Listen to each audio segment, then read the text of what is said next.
In the world we live in today, there's a constant conversation that keeps resurfacing in political speeches, economic discussions, and media headlines. Should Africa be forced to choose between China and the United States? At first glance, this seems like a logical question. Two of the most powerful nations on Earth, locked in competition for global influence, naturally want Africa on their side. But a visiting Chinese professor, speaking in Kigali, Rwanda, recently delivered a message that completely reframed this debate. He argued that this is actually the wrong question. Africa's biggest challenge isn't about picking between Washington and Beijing. Instead, he declared something startling. The real contest of the future may not be America versus China, but artificial intelligence versus humanity itself. For Africa, these words weren't abstract theory. They were a direct warning and a wake-up call. If the continent fails to engage in the AI revolution right now,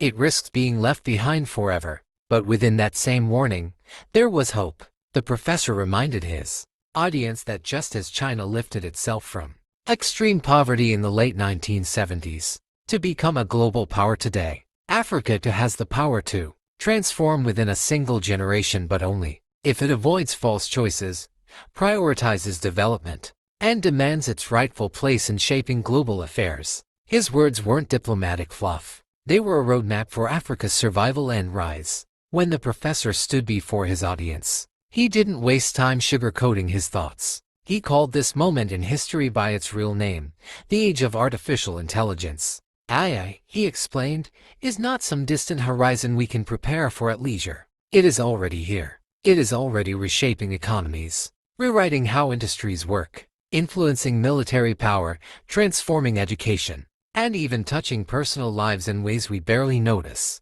The real challenge for Africa, he argued, isn't whether the continent wants to join this revolution.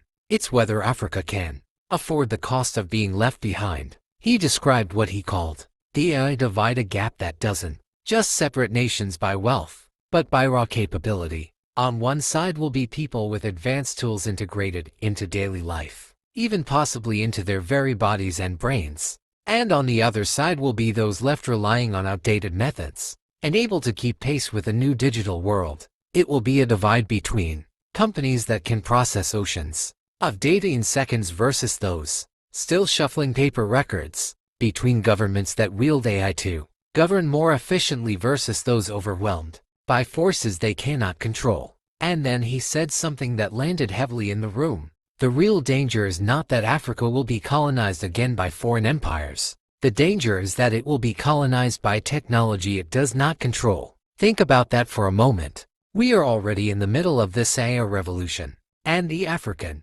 continent still faces basic challenges, like limited internet connectivity, unstable electricity, and underfunded universities. If these gaps aren't closed soon, how can Africa compete in a future where intelligence itself is automated? Yes, we see sparks of progress. In Nigeria, AI is being tested in agriculture. In Kenya, it powers new models of mobile banking. In Ghana, researchers are experimenting with AI to improve healthcare. But these sparks are tiny compared to the storm being driven by massive corporations in the United States and China. And here was the professor's crucial point. AI does not wait. If Africa stands still, it will be left behind. But he didn't stop there. He offered a lifeline: open source AI. Platforms like DeepSeek, now emerging in China, provide low-cost, open access alternatives to expensive, closed systems. For Africa, where capital for massive proprietary projects is scarce, open source tools could be the ticket to inclusion. But there was an even deeper meaning in his words. AI, he argued, should not be viewed only as a gift or a threat coming from outside. It must be seen as a test of Africa's confidence in itself. Will African leaders mobilize resources, build institutions, and craft policies that put Africa at the center of this technological revolution? Or will the continent once again allow outsiders to define its role? The professor's challenge framed AI not just as technology but as a question of sovereignty. If Africa embraces AI on its own terms, it has the chance to rewrite its destiny. If not, it risks becoming a spectator in a drama that will decide the fate of nations. What do you think? Should Africa invest heavily in AI development right now? are focused first on solving basic issues like electricity and education. Let us know in the comments below. And if you're finding this discussion valuable, don't forget to like this video and subscribe to our channel so you don't miss more content on African history, culture, and future. The professor then moved from technology to politics. He spoke about one of the oldest traps Africa has faced, being forced to choose sides in global rivalries. He told the audience plainly, do not let any country force you to make a choice that does not serve your people's fundamental interest. For him, the constant debate about whether Africa should align with Washington or Beijing is a false debate. It assumes Africa must always orbit around someone else's gravity. But true sovereignty means making choices based only on what serves the African people. History proves this warning is urgent. During the Cold War, Africa became a chessboard where the US and the Soviet Union played for influence. Coups were sponsored, rebellions were armed, dictators were supported, all at the cost of African lives and African futures. Today, the risk is repeating the same cycle, only with different names. Washington and Beijing instead of Washington and Moscow. The professor dismantled the illusion of permanent alliances. If America builds real infrastructure, delivers power plants, creates schools, and supports technology, then partnership makes sense. But if it only delivers lectures, sanctions, or hollow promises, then following its lead makes no sense. The same goes for China.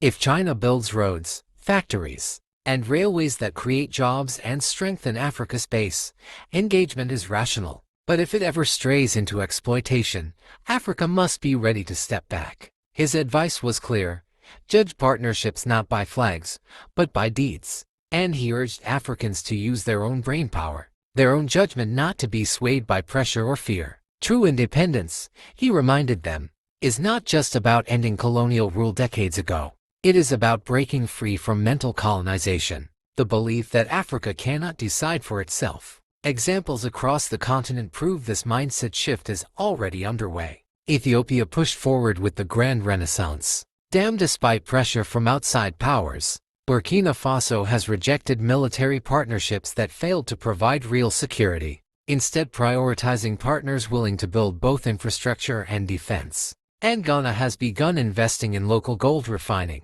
ensuring its resources benefit its people before leaving its borders. These are not random acts. They are signs of a continent slowly realizing the truth. Africa first, everyone else second. At this point, the professor surprised his audience with a bold comparison. Kigali today, he said, is in better shape than China was in 1978.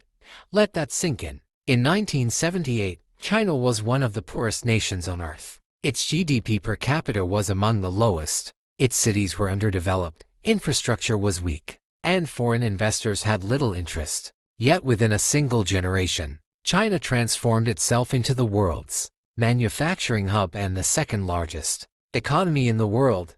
How? By focusing relentlessly on reforms, investment, and most importantly, belief in its own capacity. The professor's point was simple: if China could do it, Africa can do it too. And in some ways, Africa begins from a stronger position. Kigali, for example, is more advanced today than Beijing was when China began its journey. Ethiopia is building one of the largest dams in the world. Nigeria's fintech scene is booming. Rwanda is becoming a model of digital governance. Africa does not lack the capacity. It only needs belief, discipline, and unity of vision. The Chinese example shows that transformation is possible within decades. Why shouldn't Africa replicate that miracle? Quick reminder: if you're enjoying this video, please take a second to hit the like button and subscribe.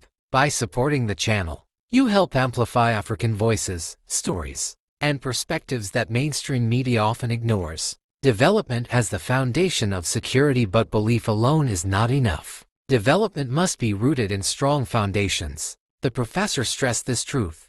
Prosperity cannot survive in unstable soil.